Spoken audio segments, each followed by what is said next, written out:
দাজ্জাল যখন বের হবে তখন দাজ্জালের অনুসারীরা কারা হবে, এইটা নিয়ে অনেকের মধ্যেই প্রশ্ন রয়েছে, তবে এর উত্তর রয়েছে হাদিসে। দাজ্জাল যখন পৃথিবীতে আত্মপ্রকাশ করবে তখন বিশ্বের বহু মানুষ তার অনুসরণ করবে, কিন্তু হাদিস মোতাবেক 3 শ্রেণীর মানুষ দাজ্জালের সবচেয়ে বড় অনুসারী হবে। প্রথম শ্রেণী হলো ইহুদিরা। তারা নবী ঈসা আলাইহিস সালামকে মিথ্যা নবী বলে দাবি করেছিল এবং হত্যার পরিকল্পনা করেছিল। ইহুদিরা বিশ্বাস করে ঈসা আলাইহিস সালাম কোনো মাসিহা ছিল না, সেজন্য তারা তাদের মাসিহার জন্য অপেক্ষা করছে এবং দাজ্জাল যখন পৃথিবীতে আত্মপ্রকাশ করবে তখন তারা দাজ্জালকে মাসিহা হিসেবে মেনে নিবে এবং তারা দাজ্জালের অনুসরণ করবে। দ্বিতীয় শ্রেণী হলো একদল নারী।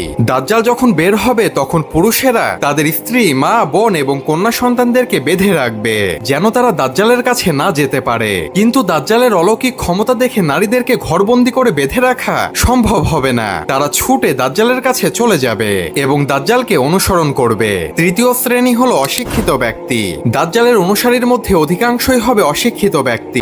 নিঃসন্দেহে পৃথিবীর সবথেকে বড় ফিতনা হবে দাজ্জাল। আল্লাহ তাআলা আমাদেরকে দাজ্জালের ফিতনা থেকে হেফাজত করুন।